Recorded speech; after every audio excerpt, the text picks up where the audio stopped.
Hello, everyone. This is Tom Fox. I'm the Compliance Evangelist, and I'd like to welcome you to episode 28 of Everything Compliance. Everything Compliance is the only roundtable podcast in compliance with a bevy of compliance practitioners and expert commentators. The Everything Compliance panel includes Jay Rosen, Mr. Monitors, Vice President at Affiliated Monitors, Mike Volkov, founder of the Volkov Law Group, Matt Kelly, founder and editor of Radical Compliance, Jonathan Armstrong, partner at Quarterly Compliance in London. And now a word about this week's sponsor. This week, Everything Compliance is sponsored by the Complete Compliance Handbook. Released on May 21, 2018, the Complete Compliance Handbook is your one-volume compendium of best practices compliance programs. It incorporates the most recent pronouncements and guidance from the Department of Justice, including 2017's Evaluation of Corporate Compliance Programs and the new FCPA corporate enforcement policies. In this single volume, I bring together the top ideas, topics, and techniques you can incorporate into your compliance program literally in 31 days to more fully operationalize your compliance program. If you want one volume to guide you in operationalizing compliance, this is it. Subsequent chapters include the role of HR and boards of directors, 360 degrees of communication, third-party risk management, reporting and investigations, internal controls, innovation and compliance written standards, business ventures, and continuous improvement. The Complete Compliance Handbook is available through Amazon.com. Just type in the title and it'll pop up. If you'd like an autographed copy, please contact me, Tom Fox, and it's available on my website, www.fcpacompliancereport.com. In today's episode of Everything Compliance, the gang takes on the Michael Cohen / Essential Consulting imbroglio. Jay Rosen considers the lessons to be learned in hiring third parties. Matt Kelly considers the issue from the COSO angle. Mike Volkov weighs in on search warrants and the Bank Secrecy Act perspective, and Jonathan Armstrong adds some great British snark. Stay tuned to the end where we have some great rants. I know you will enjoy it. Everything Compliance is a part of the Compliance Podcast Network. Hello, everyone. This is Tom Fox, and we are back again for another episode of Everything Compliance. The Everything Compliance gang consists of Jay Rosen, Mr. Monitors, Jonathan Armstrong, soon to become Mr. GDPR, but currently working at Quarterly Compliance in London, founder and editor of Radical Compliance, Matt Kelly, and of course, Michael Volkov, the founder of the Volkov Law Group. Gentlemen, we are going to take up the Michael Cohen saga today from a variety of angles. And I wanted to start with Mr. Monitors himself, Jay Rosen. Jay, from the compliance practitioner or the compliance program perspective, do you see any lessons learned that we could throw out there for the audience? There might be one or two that we could share. Thanks, Tom. The events of the past couple of weeks that just keep unfolding and showing the lack of thoughtful diligence by many multi-billion-dollar corporations is just staggering. And this reminds me of a training that we were doing recently in Panama City. And one of the issues we were discussing was JVs and third-party vendors, and the frustration that came up with a lot of the people that we were training with said, well, how do we deal with our employees when they come to us with a single vendor? And there is basically a whole range of issues that really need to be considered. And number one was, well, if this vendor keeps getting the job each time and you're supposed to be bringing two other candidates to the table, why is that happening?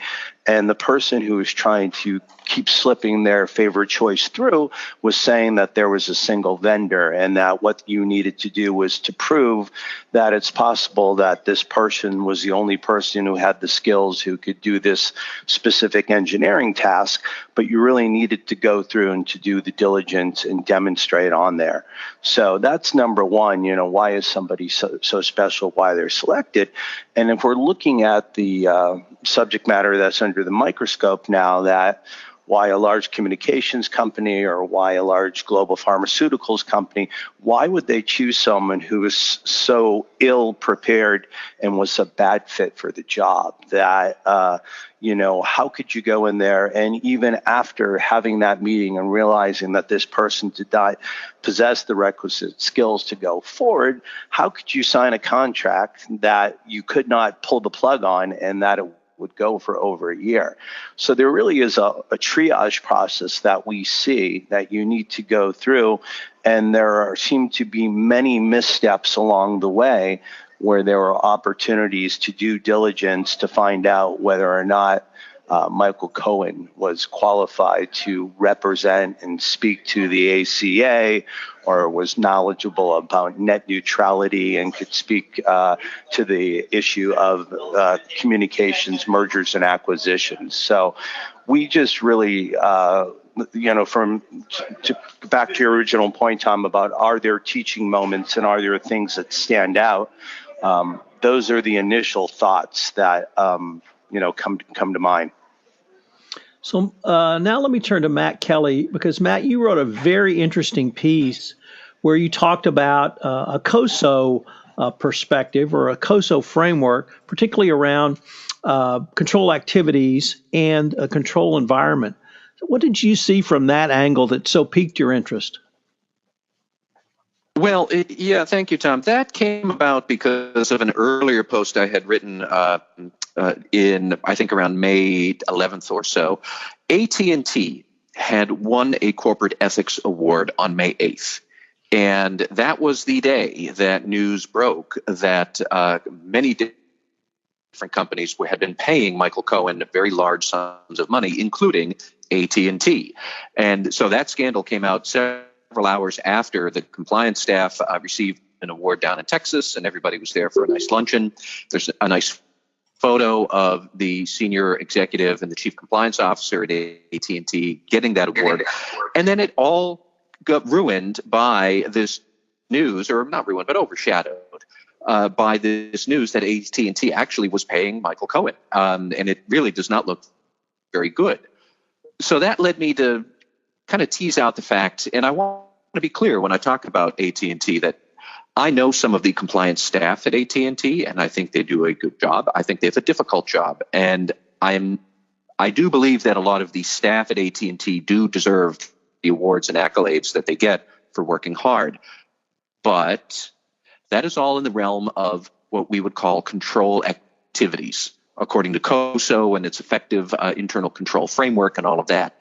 Control activities are when you actually put the policies in place, when you insert a control, when you test controls, when you do the training. It's like the name implies, it's an activity.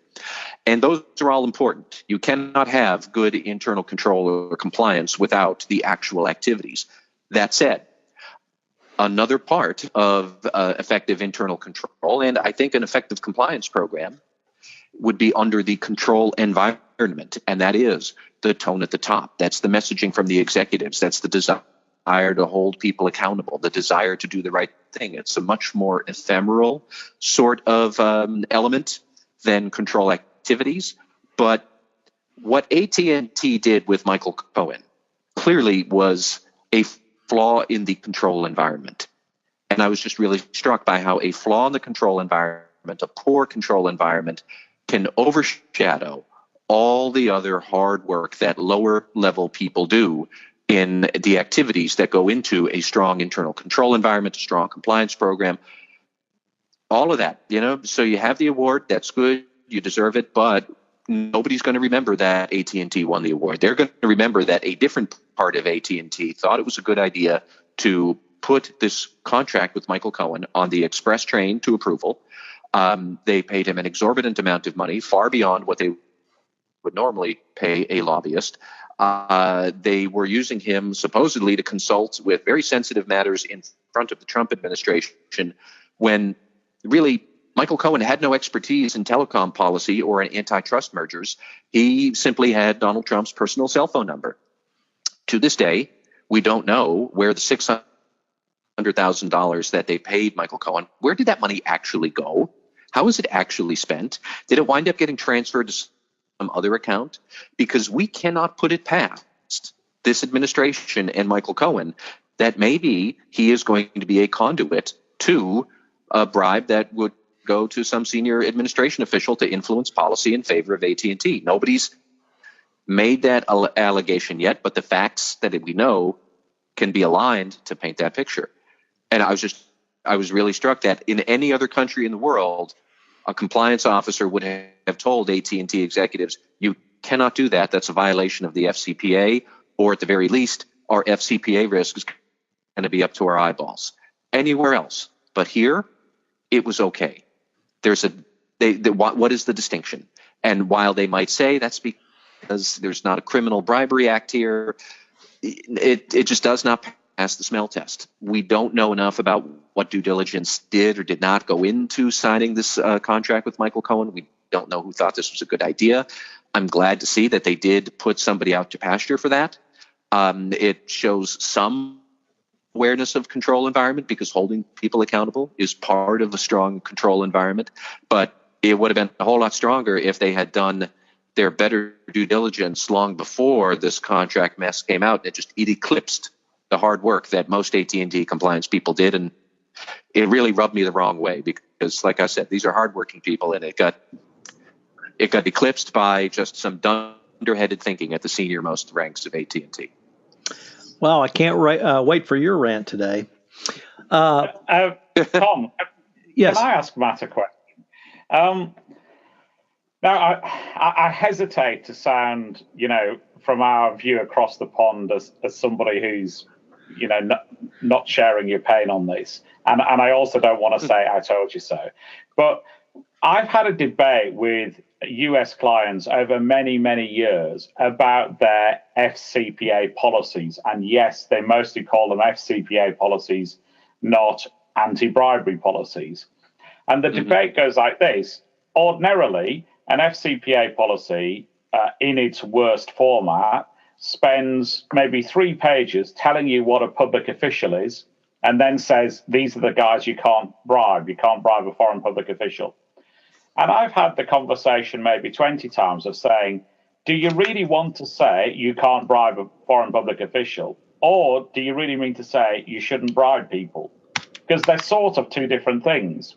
And if you're somebody in a random place in Asia, you think, well, they've gone to the trouble of describing what a foreign public official is in 3 pages because they want me to bribe everyone else. Otherwise, why would they make that distinction?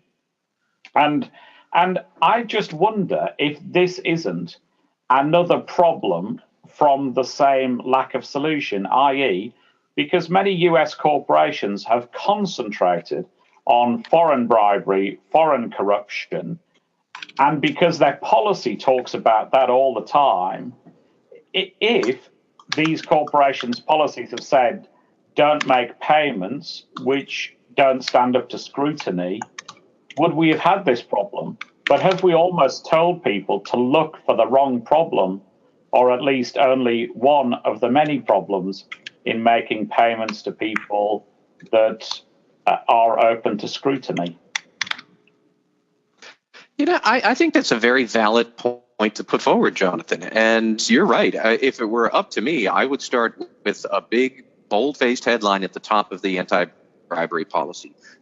Do not pay bribes. We win our transactions based on the merits of our arguments and the skill of our staff and the quality of our products, not on the amount of money we give somebody to do us a favor, period. Everybody gets that. I don't think that the concept of a bribe and the immorality of it, I don't think that's a foreign idea to pretty much anybody in the world. Now, they'll have different interpretations of what's hospitality and all of that, but I think almost everybody knows when they're cheating. Maybe I'm wrong, but that's what I think. And that is something that people should be very clear about. What's the ethical principle here? And then I think after that, it becomes much easier to explain to them the various situations that where you might find bribery risk that's heightened. And here's all the consequences we could have. But look back at that bold-faced thing. Win on the merits of the argument or the products or the people. everybody would say, sure, you can always hire the best lawyers and consultants in town to help you out. But nobody's going to say, and then you give them a bag of money to give to the guy on the other side so that they'll give you what you want. That's not what a lawyer is for. That's not what a consultant is for. We see it all the time in anti-bribery that, unfortunately, that is what these, quote, sales agents actually do, and we don't like it. So I think that it's a very valid point to say focus on the ethical principle first and then get into the technical stuff later. So, Mike Volkov, you have written, thought, and podcast quite a bit about the Mueller investigation, literally over, I would say, the last year. You've looked at the search warrants issued by Mueller. You've also podcast on the search warrant issued by the Southern District of New York. How do you see both the search warrant issued on Michael Cohen and the bank records that were leaked out that have led to the discussion we're having today from the legal perspective? Well, let's start first with the financial information. And by the way, just a quick comment on some of the earlier comments from Jonathan and from Matt and from Jay. I endorse all of them, but one thing I wanted to add is that I think we're seeing more and more cases with C-suite misconduct, upper-level misconduct. And here, AT&T's actions, to me, reflected their just complete, overwhelming anxiety about who the hell Trump was and the fact that they had, a huge merger on the table, and Trump had said he was going to oppose the merger. And so this shows how desperate they were to try to get some angle into Trump. And this had to reflect sort of an overall culture and attitude at the top, because it just doesn't make sense otherwise for them to just not conduct any due diligence, not even think about what they were doing or what the implications of it was. So.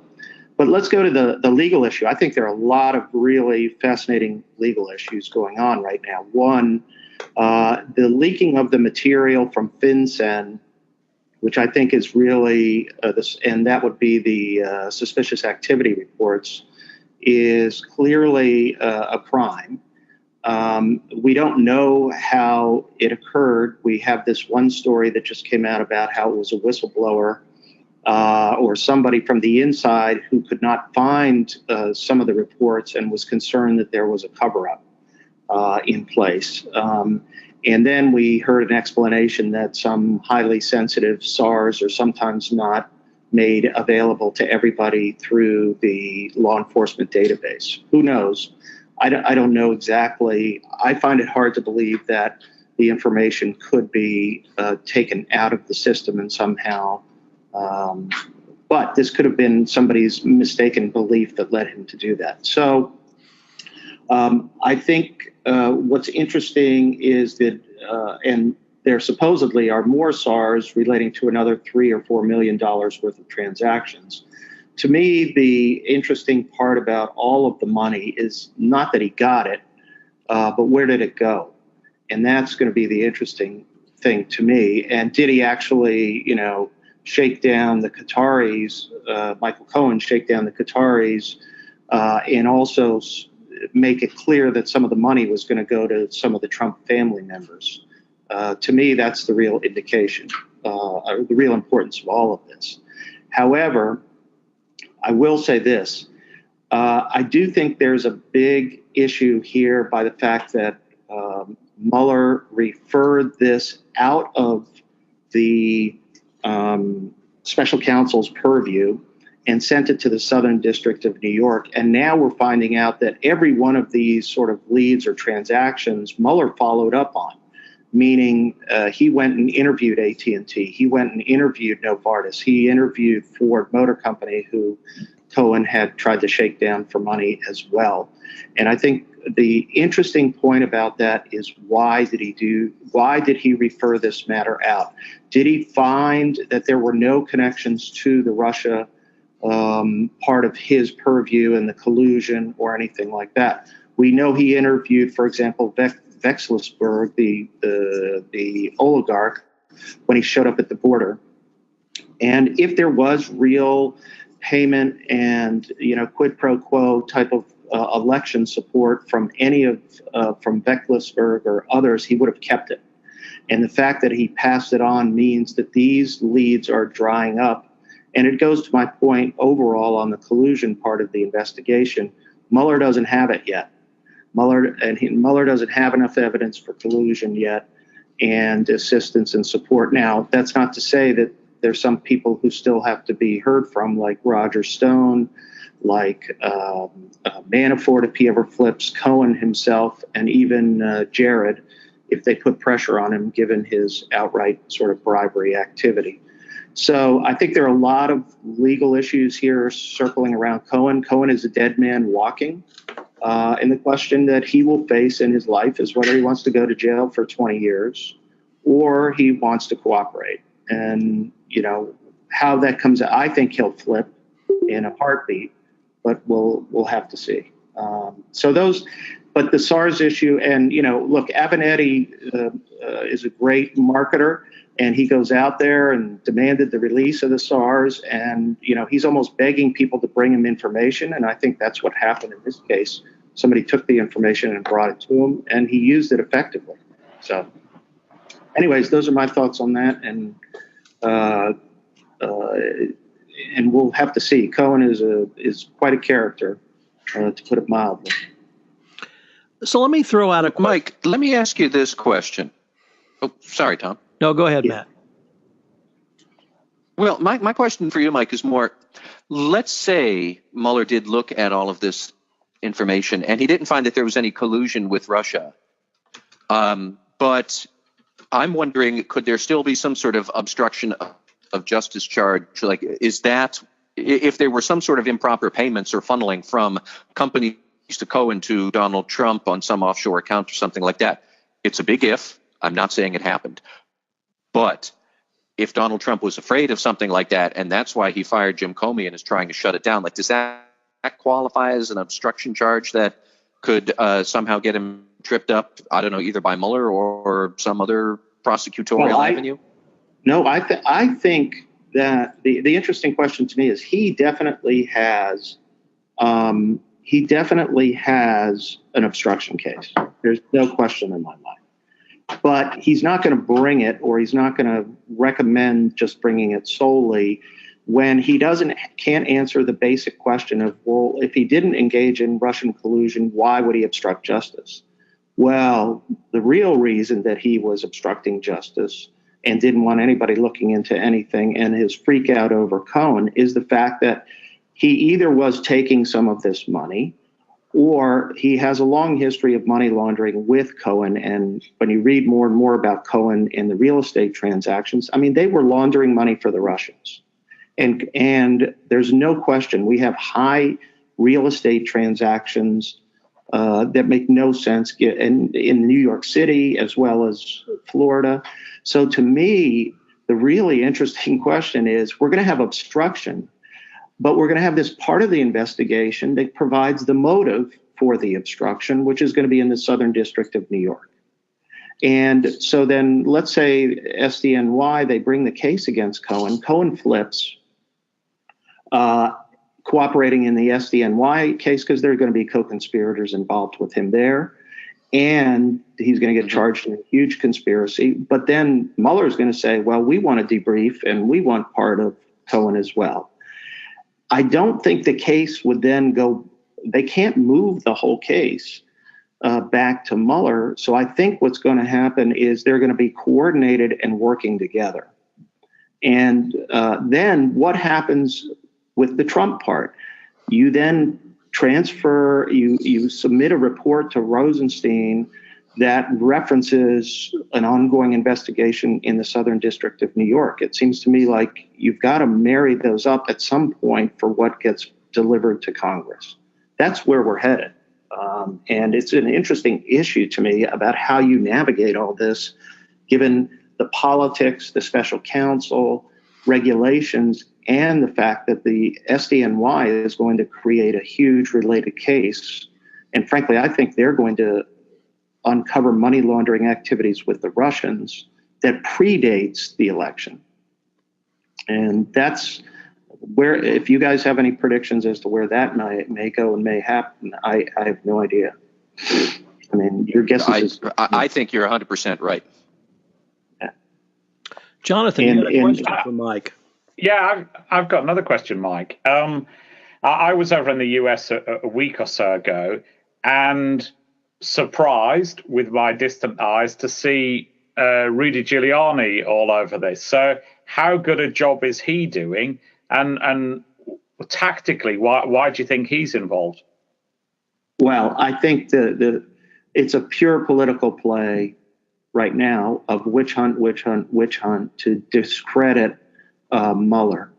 And it's unfortunate, but frankly, Rudy Giuliani is helping Mueller more than he's helping Trump. And he's delaying calls for, he's sort of taking pressure off of everybody with his buffoonery. And he is clearly lost his marbles. I heard one story, his first appearance at Fox News, he apparently, was out having dinner and had a liquid dinner before he went in there and, disclosed the payment to Stormy Daniels and, this retainer theory. Boy, I tell you, I'm looking for a legal practice where somebody will pay me $35,000 a month for doing nothing. Although some people claim that I do that already, but how is that different than now? Yeah, exactly. So I mean, some of the, and for him, and then what I loved was when Rudy said, I do this for my clients all the time. And then Greenberg Traurig, his firm, says, we don't do these type of payments for any clients. And he was gone the next day from the firm. So, I mean, it just is a joke, to be honest with you. The guy is senile and he's a buffoon. And the more that he talks, I mean, it's entertaining and it's great for the late night. I watch Colbert. It's fantastic for the late night materials. I don't think he's helping at all. Like this week, for example, him saying that, they told him that the special counsel told him that they're not going to indict a sitting president. I don't think anybody expected that. Nobody's surprised by that. Mueller is not going to change policy. Mueller is not going to, I'm going to tell you my sense of what Mueller is doing is he knows he's got these guys and he's not pushing the envelope on anything. And the Southern District of New York ploy was the most, we're going to look back on this and going to say that was strategically the smartest thing he ever did, was to refer that part of the case over to SDNY, who he knows is just as good as the people that he has working on his staff, but it gives him political cover. It was a really smart move. So, Mike, I'd like to follow up exactly on that point, which is the referral to the Southern District of New York, but maybe take it in a little bit different direction. The reputation of the Southern District of New York is sterling, if not equal to Main Justice, certainly 1A to 1B, with the quality of their lawyers, the quality of their prosecutions, the quality of the head of the office, and that there is still a fair amount of if not hurt feelings, sensitivity at the way Preet Bharara was treated by Trump and his termination by Trump, and that these individuals are highly motivated. I was wondering if you touched on kind of the quality of lawyers, but how would that work really in parallel to what Mueller's doing in terms of moving forward to trial? Well, I think, look, the office has a great reputation. I mean, when I was in the DC office, we would always lose out when we fought over a case, as to who should do it. We would lose every time, and justice would always pick the Southern District of New York. I think I'm going to tell you, even with the Preet Bharara, mishap, the people who are there, there's such a culture of professionalism that I really don't think, I mean, it may enter into sort of the back of their minds, but I don't think they would ever do anything motivated by that. But I do think the people who are probably most energized right now are not necessarily the prosecutors, I mean, although they are because it's an important case, but the FBI agents. I do think the agents, they are the type that will grumble and take this seriously, the attacks on them. And even though New York has had, many pro-Trump people, I think when you have professionals who are sort of threatened in this way, I mean, never have we really seen an attack on the FBI like this, that I think they're going to really dig harder than they would otherwise and just be as professional and as careful as they can. I do think these people are going to speak with a lot of credibility. When we start to see indictments in this case, they're going to be really, incredibly well done. Like when I looked at the filing they did in the fight over the search warrant in New York, it was very well done, very professional, and a little bit of overkill, but they're just worried they want to make their points. So I think they're going to be, totally professional here in the end. So, Matt, I think you had a question teed up for the group. I do. Here's one thing that is on my mind, and I'd welcome any other observations. Getting back to the companies that had paid Michael Cohen, I will concede that perhaps under U.S. bribery law, this is not going to qualify as a criminal violation that they have to worry about. Although I wouldn't also be surprised if that turns out to be wrong if we find some other smoking gun. But anyways, putting that aside, I'm still struggling to figure out if they have any sort of books and records headaches on their mind now because of this.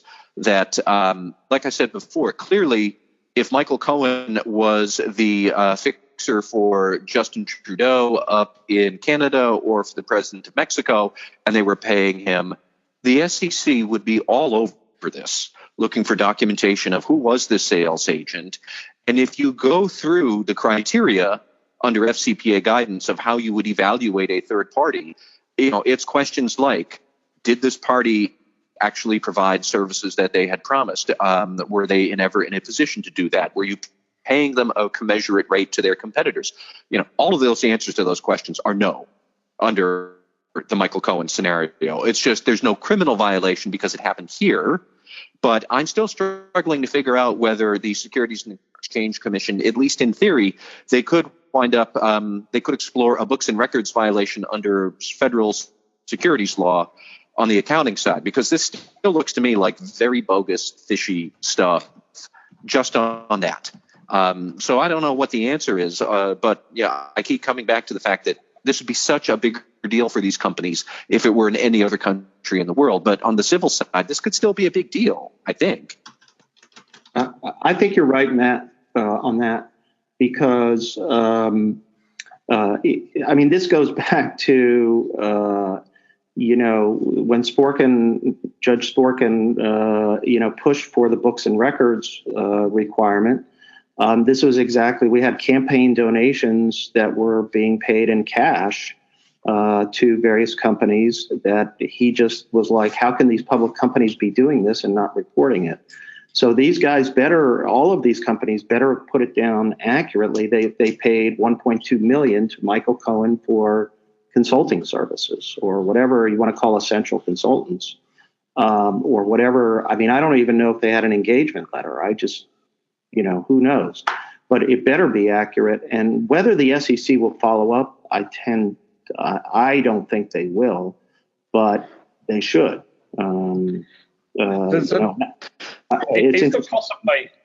Sorry, Mike. Yeah, go ahead.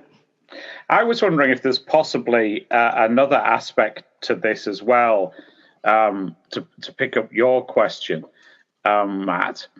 Now, the big caveat, I'm not an expert in Swiss law, but if there are allegations against Novartis, then from what I understand, the Swiss Criminal Code has similar provisions to the FCPA. I think it's Article 322, which says offering, promising, or giving an undue advantage to a Swiss public official or third party in order to cause the public official to carry out or fail to carry out an act is effectively prohibited. And then there are mirror provisions under the same article for people who are connected with a foreign state or international organization. Now, what we've seen, I think, certainly from the UK, is the Swiss authorities cooperating much more with international investigations and providing details of banking arrangements, et cetera, And I guess my question is, I guess a lot of countries owe Switzerland one in terms of cooperating with their investigation. So the other aspect that could be interesting is if the Swiss authorities decide to get involved, then presumably they can make requests of the US authorities for banking records that the US has. So that could possibly, I suspect, be another interesting aspect to the investigation and bring things like books and records into play more as well, could it? You know, Jonathan, I think that is an excellent point. I think you're right that it's a bit rich that, you know, we've all leaned on the Swiss authorities for so long, and now if the Swiss want us to repay the favor, are we going to do it? The other thought that I have also been having for a while is I was struck by how quickly AT&T and then Novartis coughed up the ball and admitted that, yes, we did give money to Michael Cohen. But really, I think, you know, for every other compliance officer listening to this podcast, let's remember that so far we know about maybe 20 to 25% of the millions of dollars that went through Essential Consultants. We only know about a quarter of or a third of where that money came from. This majority of it, we do not yet know where it came from. There are at least 2 other suspicious activity reports for even more money. We don't know whose companies are in there. Think of this.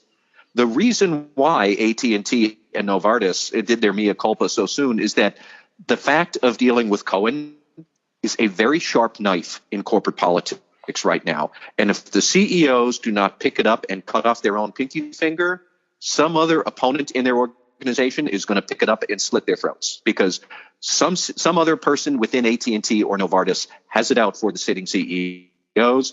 If they could dig up these facts that you were dealing with Michael Cohen and you've been sitting on it now for the weeks we've all known, they shotgun this off to the internet. They shared with Michael Avenatti. Suddenly this CEO is in danger of losing their jobs.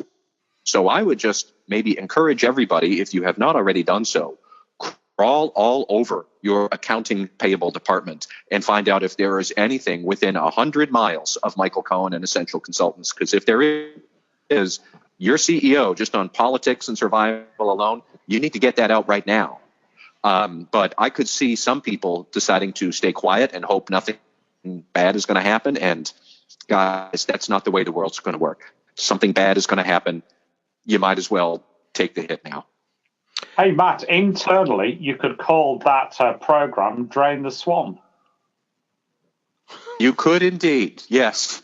But I mean, the knowledge of whether your company has Michael Cohen risk, like that is Game of Thrones level intrigue. And really, you know, if the CEO suspects you might have a problem, or if you think your company might, get to the bottom of that. Get that out, because if it comes out through some other source, nothing good is going to happen.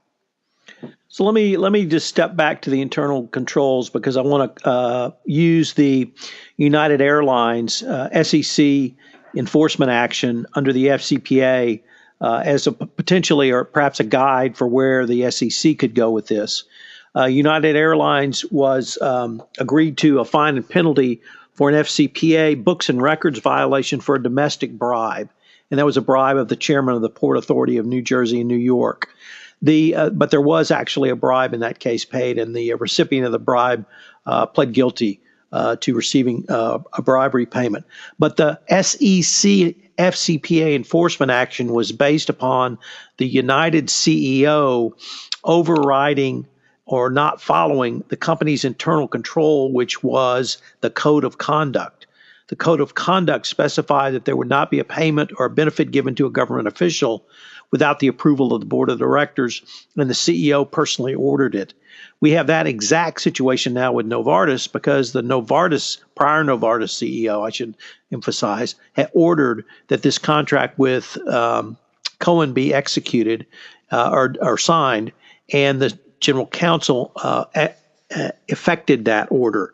We don't know how high up the information went at AT&T, but if there was an incorrect description, or this is deemed to be a benefit to a politician or in violation of the AT&T code of conduct, we now have at least a precedent for code of conduct being an internal control, and that internal control, when being overridden in such manner without appropriate oversight, discussion, and approval, that being a violation of effective internal controls and an FCPA violation, even with everything happening inside of the United States. Novartis is an issuer in the United States, so they're going to be subject to that. So I think that's at least a possibility, particularly with or if the specific payment made by Novartis violated Swiss law, because then we have a violation of the law, and every code of conduct prohibits violation of the law. Tom, if I could follow up on that, I think those are excellent points.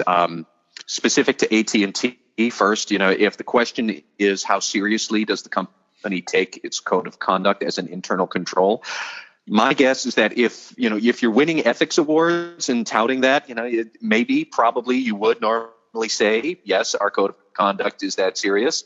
It is a terrible, epically bad example of bad timing with AT&T winning that award. But the other point I wanted to raise for compliance officers out there, it is really worth reading an interview that Forbes had with the now ex-CEO of Novartis, the one who had approved the Michael Cohen deal, where he very frankly admitted he didn't understand exactly who Michael Cohen was. And it wasn't until after they signed the contract where he actually said to the interviewer, I wish there had been somebody there to tell me to slow down and maybe to say no, and this wasn't a good idea. And all I could think of was, God, your compliance officers must feel awful hearing you actually said that in the press. The CEO, I wish we had somebody. Geez, Guy, do you ever think that maybe these compliance officers are there for a reason? Because all of this screams out it's compliance for the low-level employee and third parties, but not for me, the senior executive. I get to use my own judgment, and that is a terrible precedent to set. It's a terrible attitude to have. I've got a link to that Forbes article on one of my blog posts there, but it was an appalling thing to say if you're a compliance officer. So I have a question I'd like to throw out for the group. We've talked about the reputational hits that both AT&T and Novartis took. Mike Volkov touched on the interview of both Novartis and AT&T by the Mueller campaign. One of the things that has struck me is the new and different risks which this situation has shown that companies now need to consider. It's certainly one thing to be in the press with dealing with a dodgy character, but I think it's an entirely different level when the special counsel of the United States contacts your company for what you think is a completely unrelated matter that you've now got to be thinking about. And I guess, Matt, maybe I'll start with you because you tend to think about broader ERP questions. How can you begin to even recognize the risks that your company could take from engaging people? Well, I don't want to sound flip, but to a certain extent, there should be some common sense involved. And the higher up you are, the reason you make all of that money as a senior level is because you supposedly do have good judgment. And good judgment is fundamentally rooted in common sense. I think anybody who watched the election unfolding in 2016, because Michael Cohen was often on the news talking up in support of Donald Trump. Look, he looked like a squirrely and shifty kind of a guy then. He certainly was in 2017, and I think he still is today. and I don't even make that much money to get to exercise my kind of judgments. I mean, let's try and keep some of the simple stuff simple. But I do think that it's more about drilling home the importance of thinking, the importance of exercising good judgment, and explaining to your employees what the good is in good judgment. It's about what is the outcome that we want. I often say, I think a lot of the compliance issues that we encounter are very similar to how would you want to raise your kids? And do you want them to have a legally defensible argument about why you shouldn't punish them for doing something wrong? Or do you want them to admit that they did something wrong? I know how I would like my children to behave as they grow older, and who knows how they actually will, but I can dare to dream. It's like some of it is it's just that. And we can talk about how you then try and track all of that, those decisions, how you try and quantify it, how you try to analyze it, what data do you extract. We could talk about that for a whole other podcast all afternoon, but to a certain extent, I stop there and I say, it's the control environment, it's the thoughts, it's the core values. And a lot of them, if you can sweat that, you'll have a lot less of the technical challenge that you need to worry about, because all of it will be smaller if your employees are generally making better decisions. So I don't know. That's where I stand. Mike, Jonathan, anything to add to that? I've just got a quick thing. I think looking at it from a more global level, I think the other element I think that's regrettable about this incident is we've relied on the US to take a lead in stamping out corruption. And I can remember speaking at an event, being invited by the government of that country that had experienced a big corruption episode, and both the UK and the US had sent along speakers. I was fortunate to be the UK one. The US ambassador spoke, and the odd person was saying, how can she come here and lecture us when she got her position after raising $9 million for the campaign of a guy to become president? So we've always had that, sniping from the choir stalls or whatever. The difficulty is now, I think, that whenever any corporation goes and says bribing is the wrong thing to do to their workforce around the world, that message has got materially harder to deliver for compliance officers.